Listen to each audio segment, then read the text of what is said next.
everyone.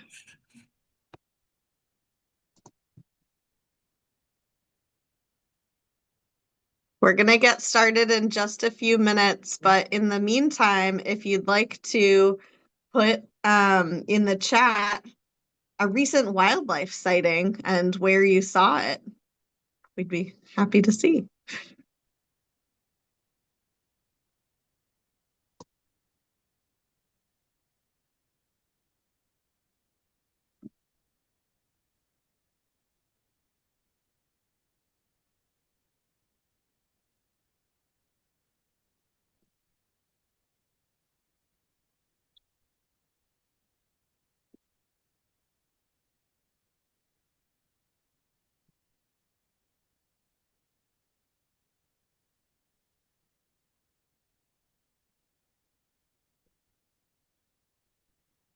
Welcome, everyone. We're going to get started in just a few minutes. In the meantime, if anyone has a recent wildlife sighting they'd like to share, please put what you saw in the chat and where you saw it.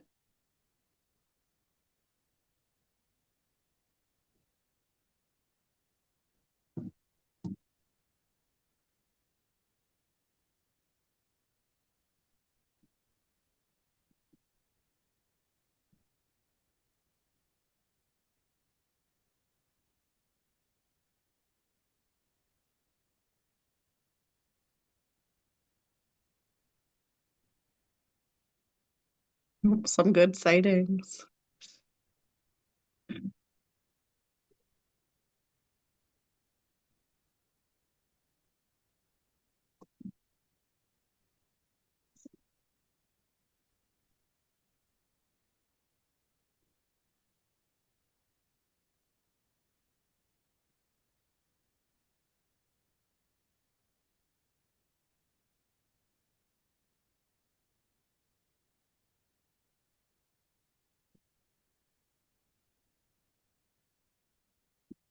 Welcome all. We're just going to get started in a few minutes.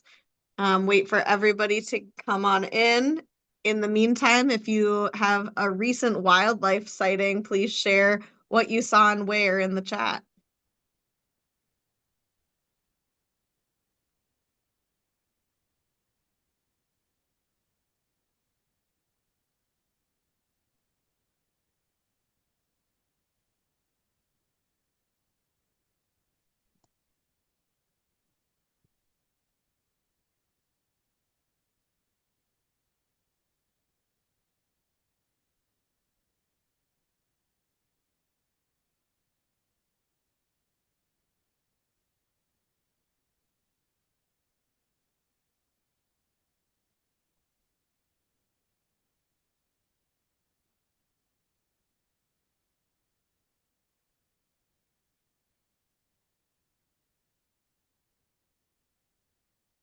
Welcome all. We're going to start in one more minute. If you'd like to share a wildlife sighting, put your observation in the chat.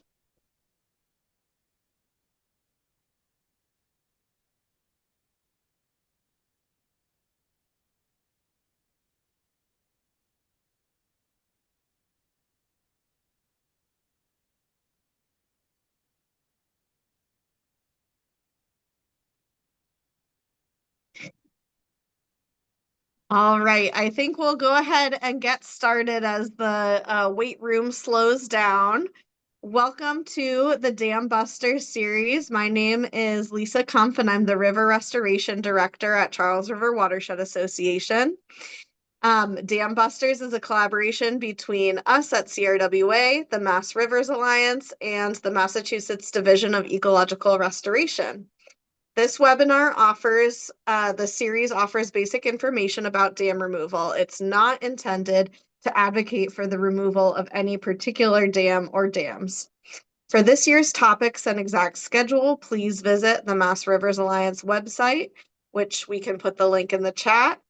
Please mark your calendars for the next Dam Busters session, which is going to be on July 8th on hydrologic and hydraulic modeling.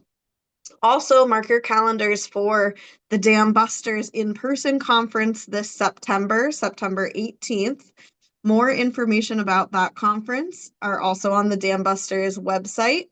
or the Mass Rivers Dam Busters website, including a tentative agenda and a solicitation for case studies. Please consider submitting your dam removal project case study to be discussed collaboratively at the conference. Registration for the conference is free and will be available later in the summer. Now, turning to today's webinar, we have our webinar topic today about sediment management and dam removals. A few quick housekeeping items before we get started.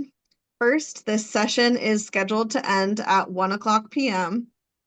Please put your questions as we go along in the Q&A function at the bottom of your screen, which our staff are tracking, or hold them until the last 20 minutes of the last 20 minutes of the session for the question and answer portion.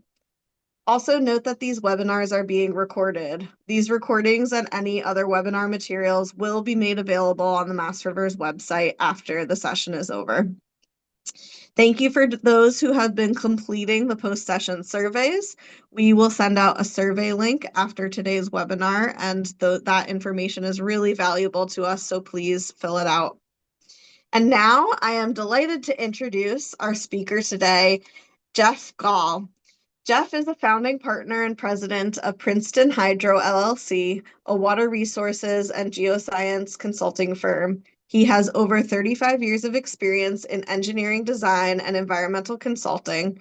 Specific to dam removal, he and his firm have designed and overseen the removal of nearly 90 dams and weirs, including internationally. So now I'll turn it over to Geoff to share his screen and get us started. Oh, and Geoff, you're muted.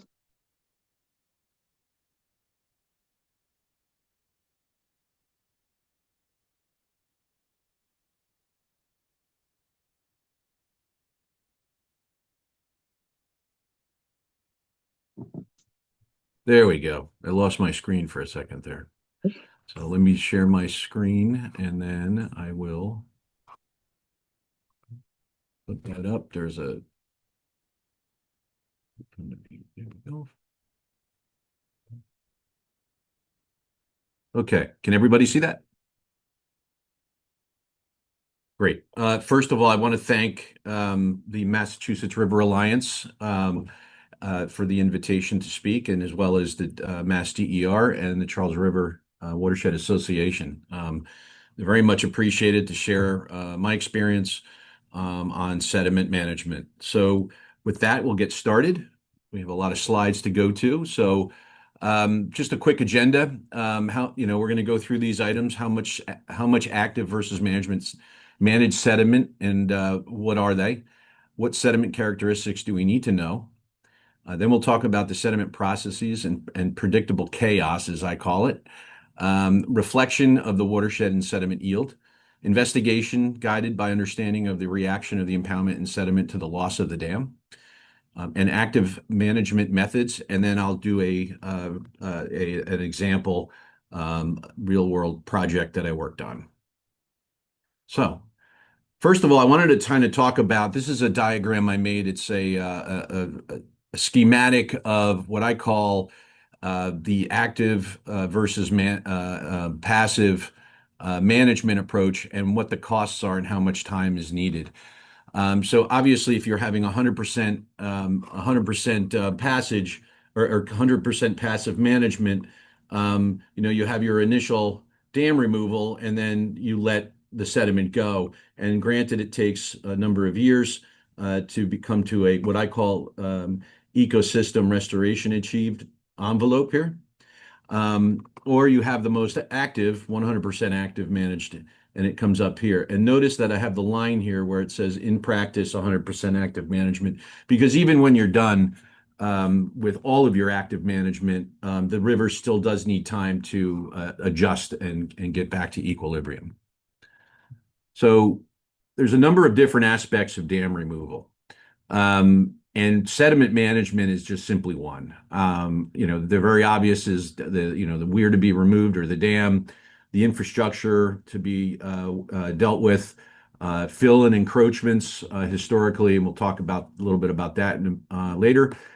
hidden obstructions and head cuts and water management and things like that. So we're really going to be hyper focused on sediment management. I'm also going to kind of touch upon contamination, but that's really a subject that would be for an entire course in and of itself. So I want to make sure that I'm covering everything on the active management or the passive versus active management approach. So we talk about passive versus active, and a lot of you on this call understand the differences between the two. So passive, when we call passive, it's allowing sediment to be carried downstream, subject to riverine processes. Active is where we actually go in, dredge, move, off-site disposal, and or stabilize the sediment on site. We're actually physically going in and working on that sediment to achieve stability.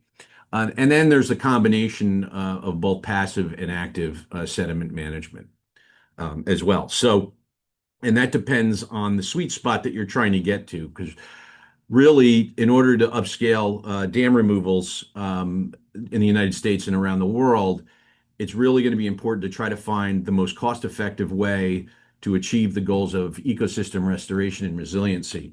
And so finding that perfect balance of passive, which frankly provides the least amount of cost, versus the active and minimizing the active management that you have to do. So, what are the areas of concern when we're dealing with the management of sediment? And so, obviously, the quantity, how much is there? um, the mobile portion of the sediment volume, and we'll talk a little bit about the difference between the mobile portion of sediment versus the entire impoundment. We have the physical character of the material. Is it fine grained? Is it coarse grained? Fine grained meaning sand and silt or silts and clays. Is it coarse grained like sands, gravels, cobbles, organics, leaves, debris, and then the consolidation condition, which is a topic I'm going to talk a little bit about because it directly affects some of the active management. And of course, the quality and contaminants and nutrients and debris. Yes, I've mentioned debris twice because it's a lot of times a big issue when you're removing dams. So one of the things I wanted to talk about is the variation in sedimentation patterns. So by the time I get through these next few slides, I think you'll have an understanding of why I call it predictable chaos, because sediment deposition in impoundments, it follows engineering principles and physics. So as you have an impoundment, you have the dam that the sediment comes into the impoundment. Rivers have a specific energy. That's what rivers do. They're carriers of sediment. They're the conveyor belt of the breaking down of mountains and hills. And so, as that erosion and other types of debris, such as organics and things like that, get into the river system, they're carried down eventually to either a natural lake historically or the ocean. In this case, since humans are involved, we have dams.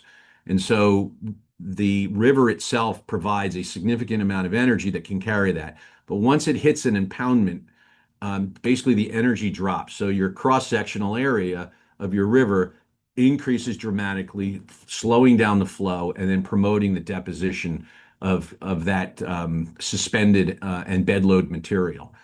And so, in general, and this is very in general, coarse grain materials drop out first because they're heavier, they're larger, and then the fine grain, which can stay in the water column for significant periods of time, either may continue to go over the impoundment or the dam, or it'll be deposited in the lake bed.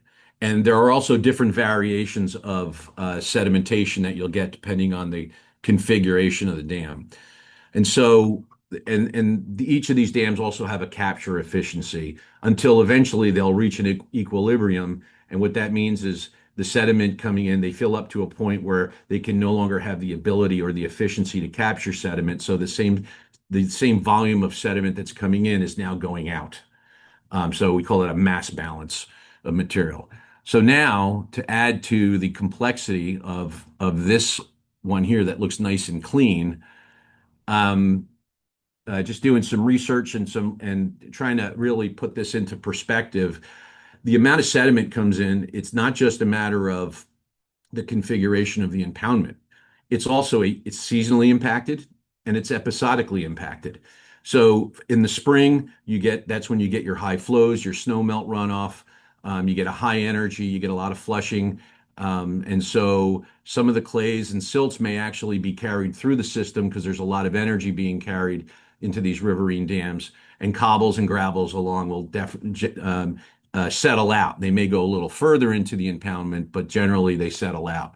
In the summer, as the flows start to diminish, you get leaf out in the spring. There's less groundwater coming into the systems. You get a slower velocity.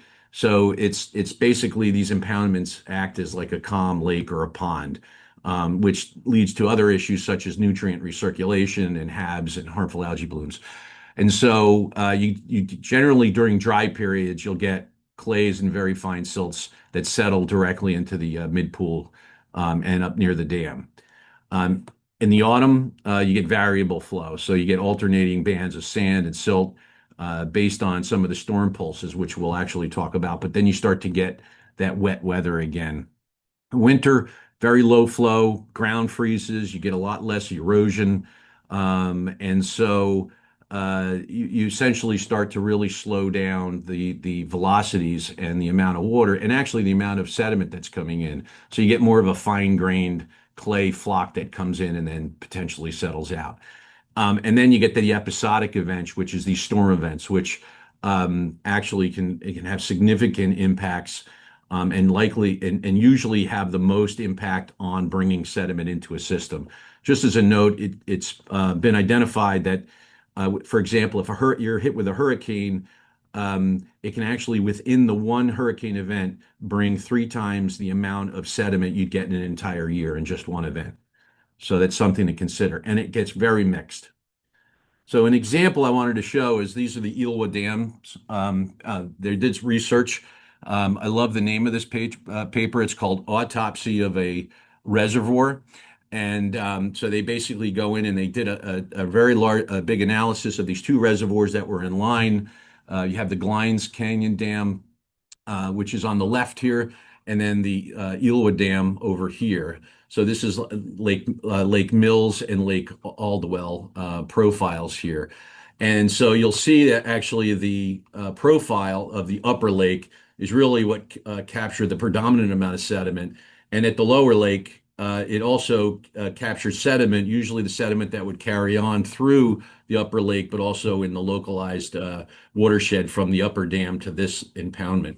And so it still will gather that type of sediment. And it talks about if you look at all the different variations coming in, you've got woody materials, mass wasting deposits. So in other words, as sediment comes in and it sloughs off in the deltas, vegetated deltas. You got alluvial bars and the different portions of the sedimentation delta.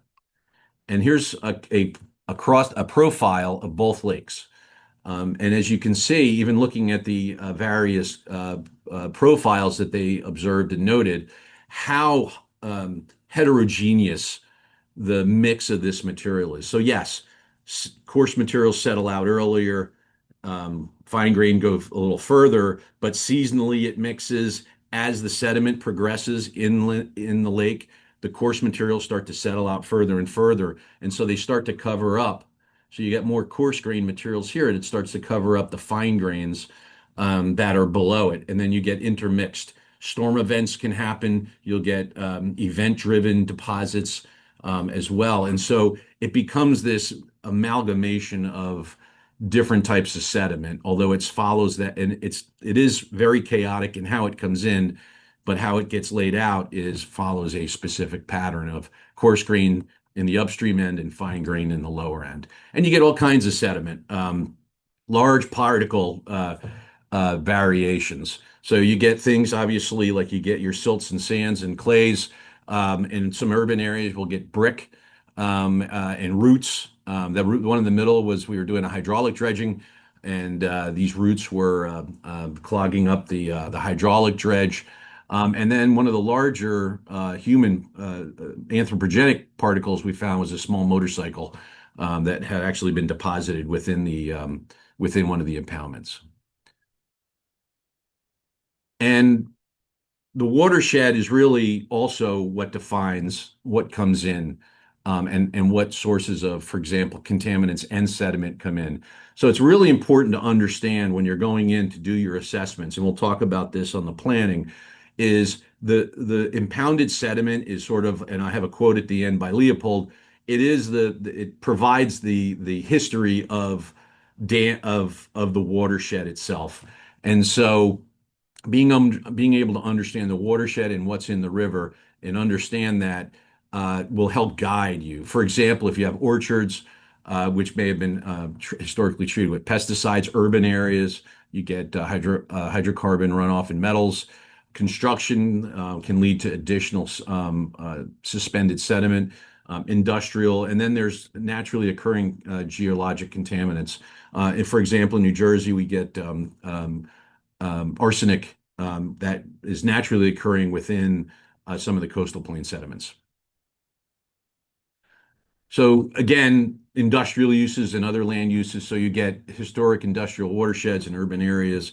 PAHs, polycyclic aromatic hydrocarbons, are one of the most common in the Northeast and actually all the eastern seaboard in urban areas, which are byproducts of combustion from also sourced from road runoff from tar and asphalt, heavy metals. Volatile organics are a lot rarer. Again, the agricultural, usually row crops are not too much of an issue for contaminants, but if you have things like fruits or root vegetables, you can get various kind of contaminants and some of the historic contaminants. Obviously, these arsenic and dieldrin and DDTs are no longer used, but they're pretty persistent and they do show up on occasion. And then you need to start looking at, okay, what is going to be the concept of the impacts of a sediment release?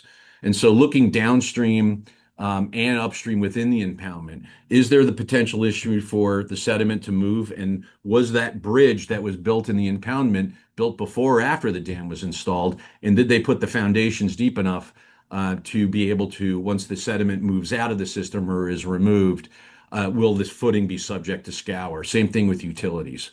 Um, Same thing with water impacts and or water withdrawals. Could that also potentially affect the system? Sediment discharge going downstream could clog intakes. You got downstream turbidity impacts on native fish and also potentially facilitating non-native fish from coming upstream or facilitating them coming upstream. So the first thing that we want to do is understand how much sediment comes through the system. Um, and there's a great guide in the Dam Removal Analysis Guidelines, which is from the U.S. Department of Interior, that they developed over the years. And there's actually there's processes that you can look at and papers that we've used to assess watersheds. And there's even programs now, EPA and USGS have come out with these watershed sediment load generation GIS programs that you can go online and use to develop how much actual sediment is coming into the system. Remember, rivers are always carrying sediment. So sediment in the river system is not a bad thing, but it's a matter of whether or not the impounded sediment that you may decide to release passively, how does that equate to the annual sediment yield?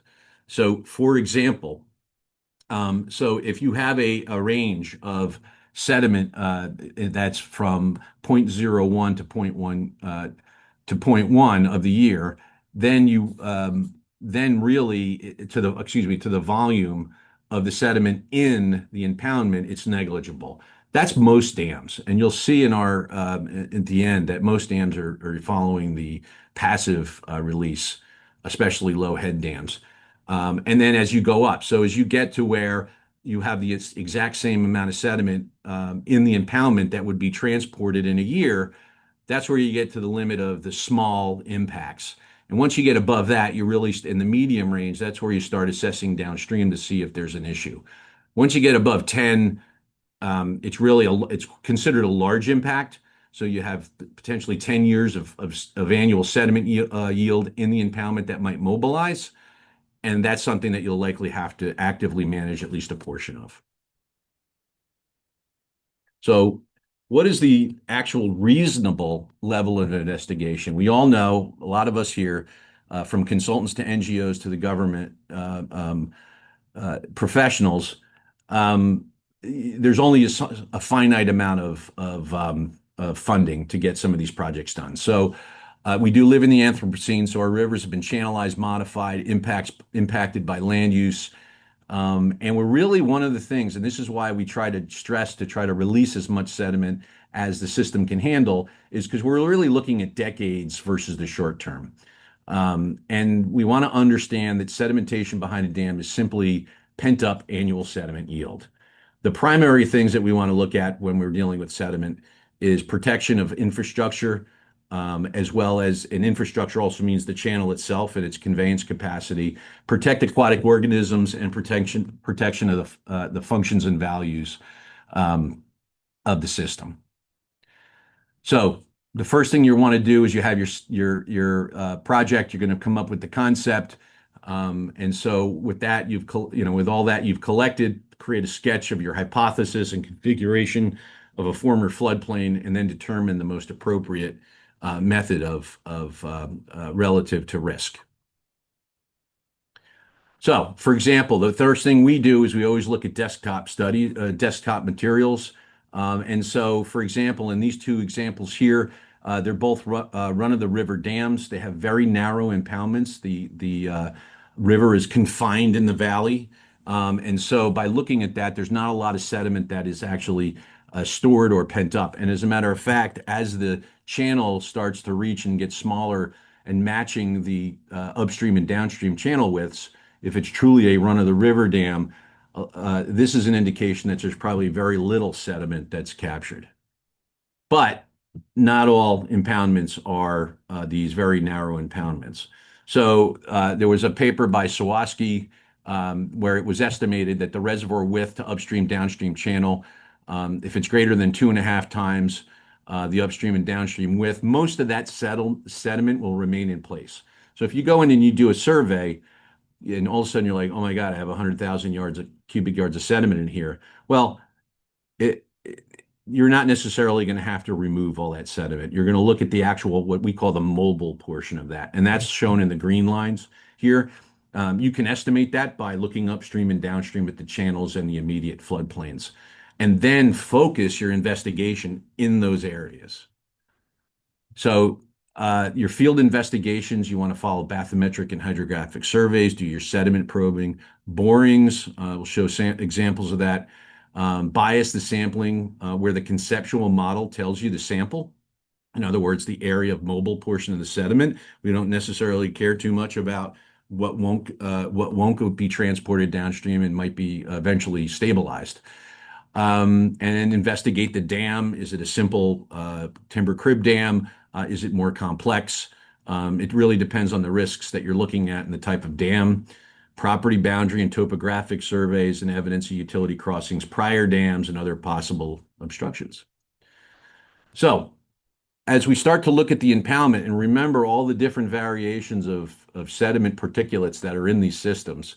And so this is actually a channel evolution model that shows a progression of how, once you take the dam out, if you immediately just took the dam out, what it would look like. So you have your pre-removal here, which is obviously the sediment is coming in here, an idealized flat area, although they're not always flat. They usually they're not that perfect. But you're looking at the lowered water surface elevation. What happens is you start to get a head cut through the sediment. And then as it progresses upstream, it also widens. And when it widens, it actually then promotes the settlement of incoming coarser material, or the sediment that's being eroded from the impounded section starts to settle out. What that does is that it starts to reduce the channel capacity. And then it starts to create another channel, and so on. And so it actually then widens, digs, goes down, widens again, and it has this repetitive process and progression of that. And you can see that this is what shows the impounded portion of the sediment versus the impounded portion here. and how that erodes versus the downstream volume of sediment. So this is a very helpful model at giving you an understanding of it's like a mass balance. Whatever's being eroded out of the impoundment is going to be transported downstream. But we talked about the different variations in sediment, and generally, as we talked about, coarser grain materials are at the inlet, finer grains are at the outlet. And that is extremely important. And even where it's heterogeneous, it's important to understand what is going to be controlling this. So at an inlet, which is this upper cross section here, we have sands and gravels where they predominate. So you have an angle. This is for sands. You have an angle of internal friction. It's basically what holds up. If you have just beach sand and you put it in a pile and it creates a slope, that's a very loose slope. That's the optimized angle of internal friction, or kind of matches that, and what it's the slope it's trying to get to. So sands, coarse particles, they tend to slide and also tend to create the banks more readily. The C here means cohesion, and that actually goes into the fine grain materials, because fine grain materials not just have particles in them, they also act. They have electrical charges to the individual particles, and it can hold each other together. The other thing that is I call induced cohesion is when you have organics like leaves and sticks and wood that actually help hold up or help keep that material from falling in on itself. And that's sort of an induced cohesion. So it mimics a fine grained material because it's reinforced to not allow it to collapse. So as you go downstream, you start to get a mix of sand and clay and organics, and so your cohesion goes up a little bit, which means your slopes go up. So here's an example here where you start to have, this is an impounded area that started to revegetate, that was lowered. It tends to hold up a little bit more as you go downstream, or there's other variations. So you might get seasonal or event related deposits. So for example, here we might have a sand, and then a C is greater than zero, meaning fine grained materials. Here, another layer of coarse grained materials, and then fine grained. So they'll act individually on the slopes on what they're going to try to do. And cohesive materials tend to hold themselves up. They have a lot of strength, and that cohesion holds the particles together to keep them from falling over. And then when you get into the predominant fine and coarse organic material with leaves and wood, that's when you get these vertical slopes here, and you get sort of a mix in between. And here is another example. So this is one that was highly exposed outside of the river. This is one that's about at the river level. It looks like there's bedrock in here, but that's not bedrock. Those are all actually shelves of clay that have consolidated over the decades, and have created a cohesion and have compressed in a manner that holds itself up and is highly resistant to erosion. And they also have different failure mechanisms. So cohesive materials will actually become undermined and they'll collapse straight down that way, or they might actually form cracks and then fall in, and it becomes more of an episodic. You get a flood, it starts to fall in, and then still stays vertical. And why is that important to know? Because if you're trying to create values and functions in this, or trying to reduce the amount of pulses that are going downstream, you don't want to keep a slope that's relatively vertical, because there's no overbank floodplain for ecological reasons and flood storage, but it also then sends pulses of nutrients downstream. And so we'll talk a little bit about how to manage that. So I'm going to go a little bit more and focus with the finer grain materials, because there's what happens with fine grain materials. Not only does it have a cohesion, it tends to as fine grain materials, their water content drains out, their self weight starts to compress themselves.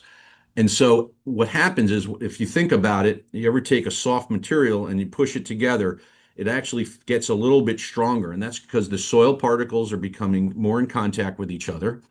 And they're also, and then the moisture is leaving. What that does is it increases the effective stress.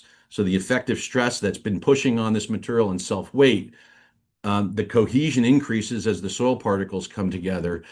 And by that cohesion, it also increases the erosion resistance. So some of these fine-grained materials, when they're getting these vertical slopes over time, they'll actually start to fail slower and slower, but they will fail eventually. And they also create, if you look here on the bottom right, they'll also form desiccation cracks. If you remember the upper end of the top of the sediment, when it's impounded, is almost flocculated. And so when it drains out, it shrinks immensely. So it shrinks vertically, and also horizontally, in addition to the self-weight compressing it. So this is a Columbia Lake dam removal that we conducted several years ago, back in 2018. The dam was removed. And over time, I think this was in about 7 feet of sediment, and this was in about 10 feet of sediment. But you got 12 inches of consolidation that we measured in these benchmark locations. And this was almost 2 feet of consolidation and shrinkage in this area. And what that does is it creates a much harder area that will not necessarily fall back so easily into slopes. Then you have to worry about what's going on downstream. We'll come back to the examples of what to do about that vertical embankment. But sediment goes downstream, and sediment is transferred down what we call, well, it's suspended. Suspended sediment gets carried through the finest grained particulates will get carried through the system, may settle somewhere further downstream, but a lot of the material goes downstream as bed load.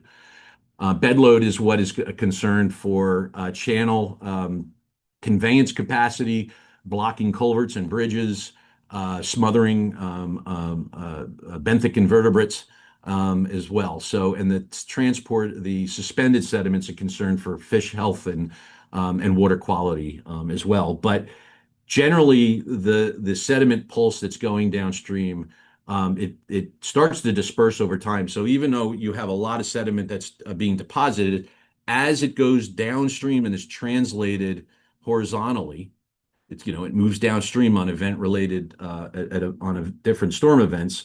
It also disperses.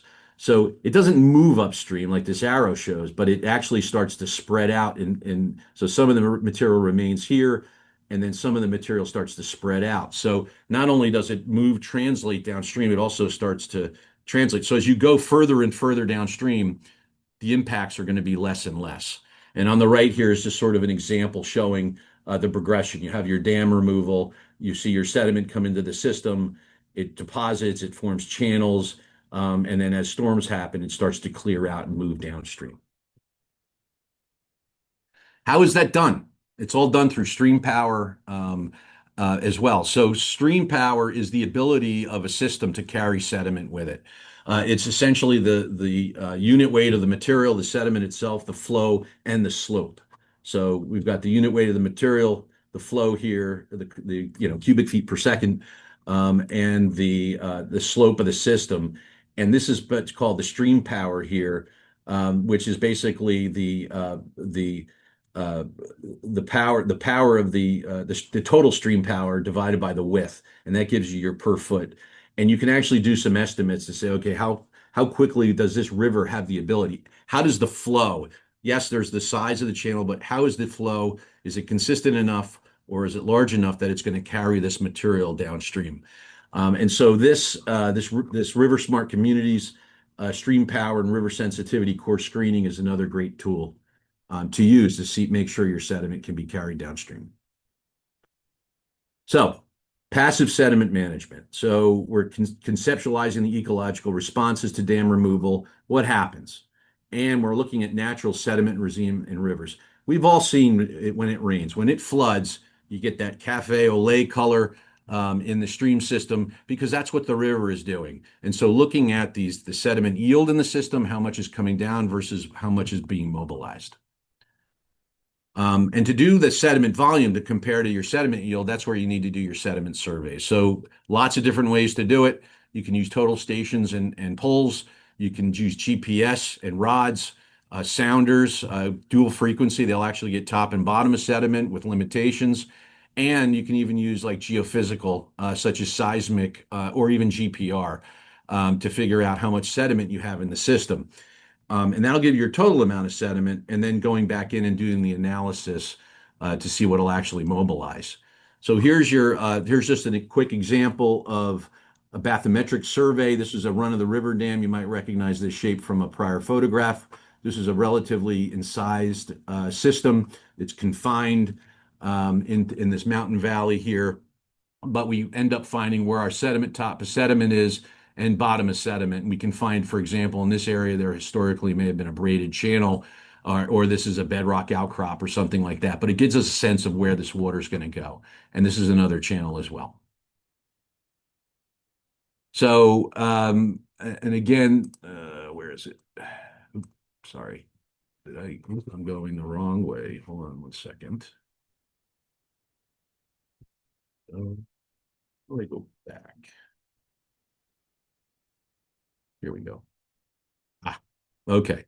So what do we have to do to figure out how much sediment we have? Well, we want to go in and do sediment and borings and probes and enough to give us a good picture. You want to focus a lot of your investigations in where you believe the channel is going to be. So, for example, in this area here, we took few borings because we thought maybe there might be a channel forming here, but mostly we figured that the channel, once the dam was removed, would form in this location, and that's where we sampled.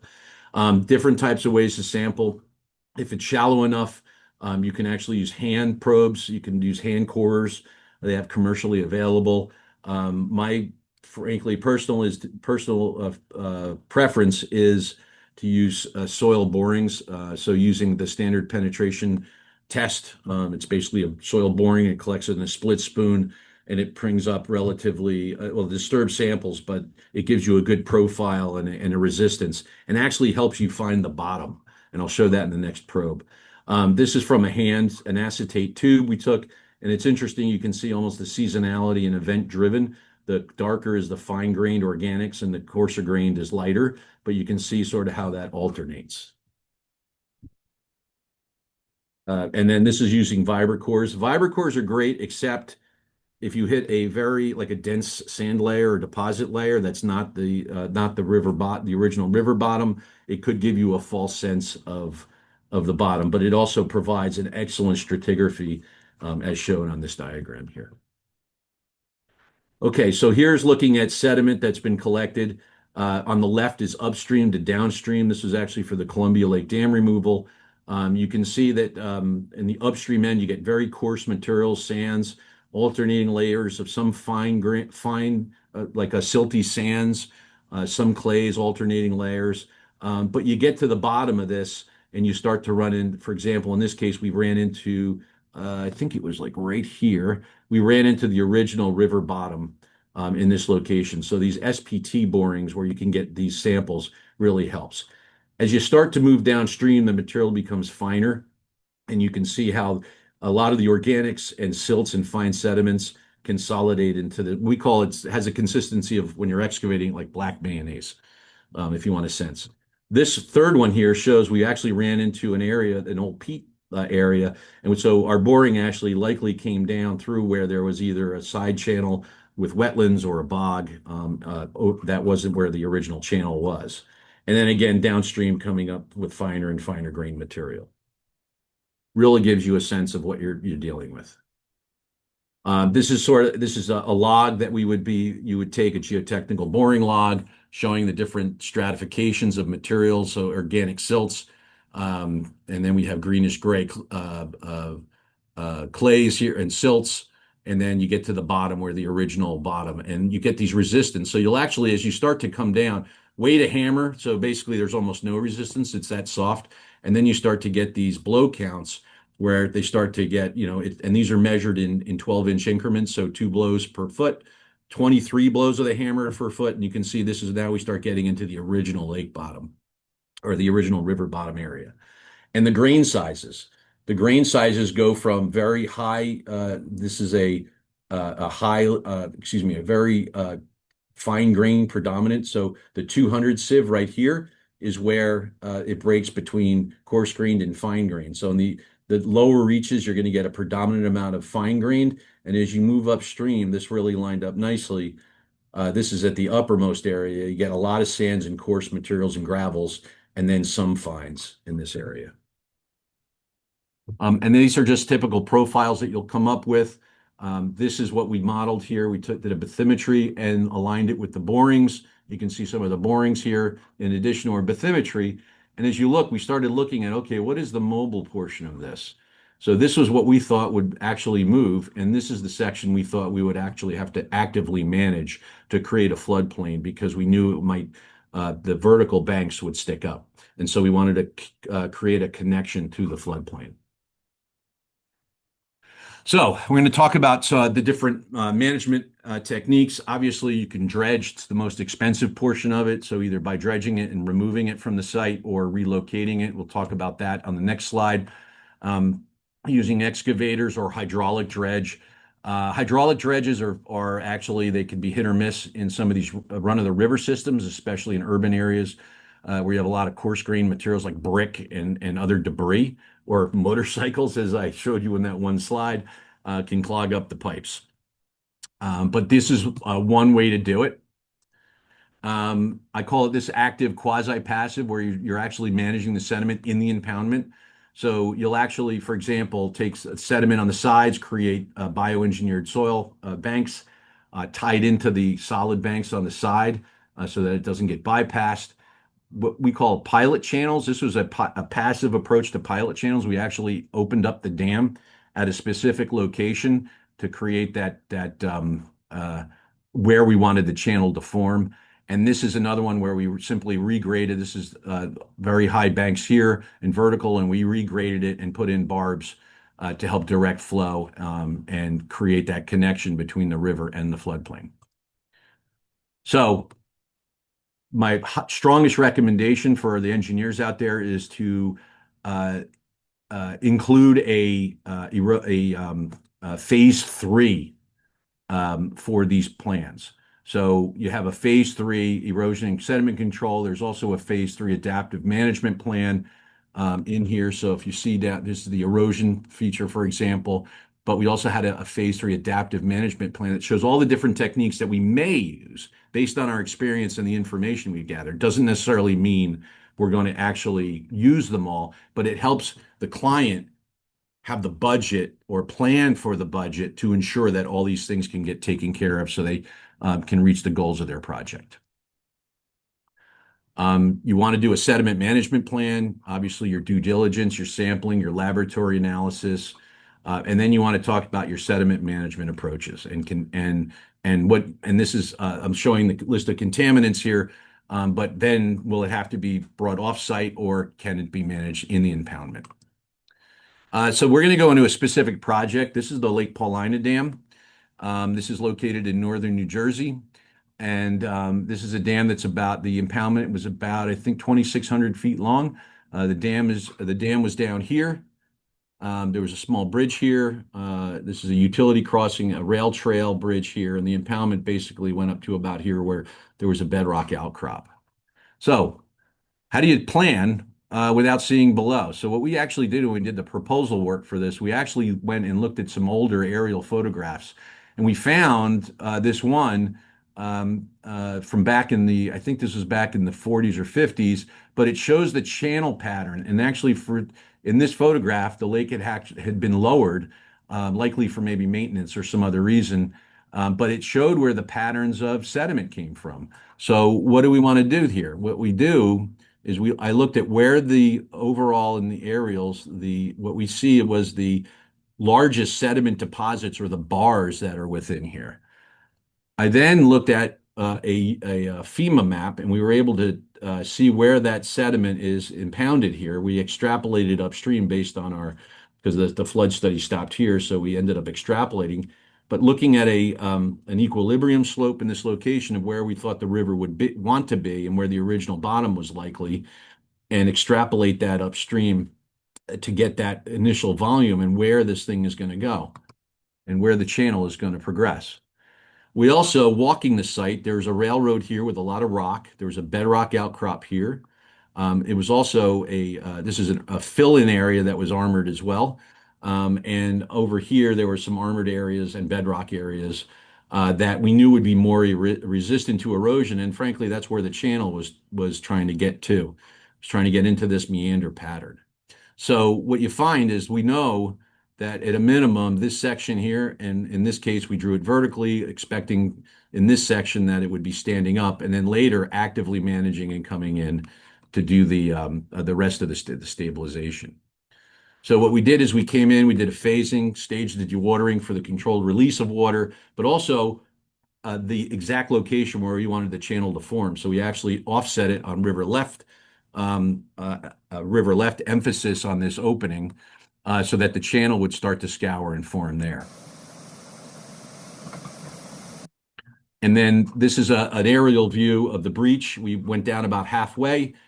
It allowed the water to start flowing and dewatering the impoundment and then start to convey sediment. So if you look at this next one here, this is an aerial from when they removed they did the breach, the initial breach. And if you look closely, you can see all these striations in the impoundment here. And it started to meter out. And so this is sort of like the active slash passive. We actively lowered the dam, but we're allowing and metering out that sediment to go downstream so that we're not overwhelming the system. And you can see the evidence of the sediment to start to move, and some of the other sediment starts to get to dewater a little bit. But you can see almost, if you look closely, the striations and how the sediment really started to immediately mobilize. So this was where I talked about those different variations in sediment and sediment makeup and how they react. So on the very low end here, you can see that the vertical banks had maintained. It was all fine-grained material, leaves, debris, and other types of woody debris. As you go upstream, you're still on the outside bank here. You're still in a relatively fine-grained deposit in this area, although it was lower. But it still was able to settle here in this channel, and this is against the railroad. And then you go all the way up, and this is and you can see the coarse grain materials that were impounded here, a classic variation in sedimentation patterns. On the lowest most end, so we did a combination of, we had, I think, 60,000 cubic yards of sediment that we calculated was entirely impounded, of which we believed about 40,000 cubic yards would be released or become mobile. We were concerned about the bottom 300 feet because it was this extremely high organic content, and if we released it, it would send a larger slug downstream of sediment and also suspended organics, which could potentially create an oxygen demand that could compete with the aquatic organisms.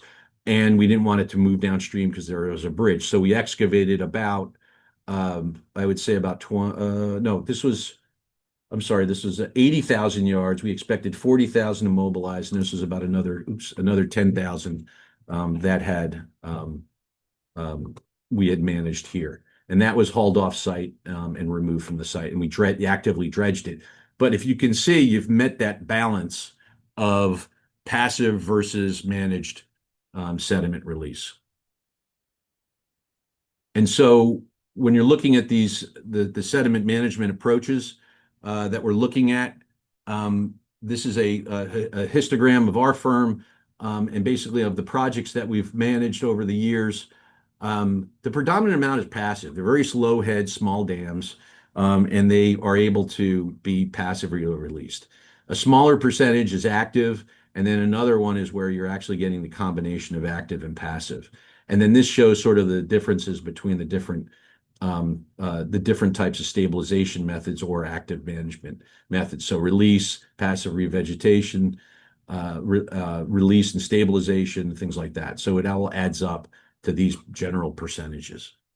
So with that, I wanted to just kind of, again, we need to look at the sediment management on these sites as sort of an envelope and where we're actually going to fit within this envelope. Do we want to do passive release and then some adaptive management later? Do we want to, if you have the money, I guess, or it's important, or there's concerns about infrastructure, you may have to do 100% management, but understand that that adds to the cost. Or maybe you'll end up doing something in between before you try to get to this final ecosystem equilibrium.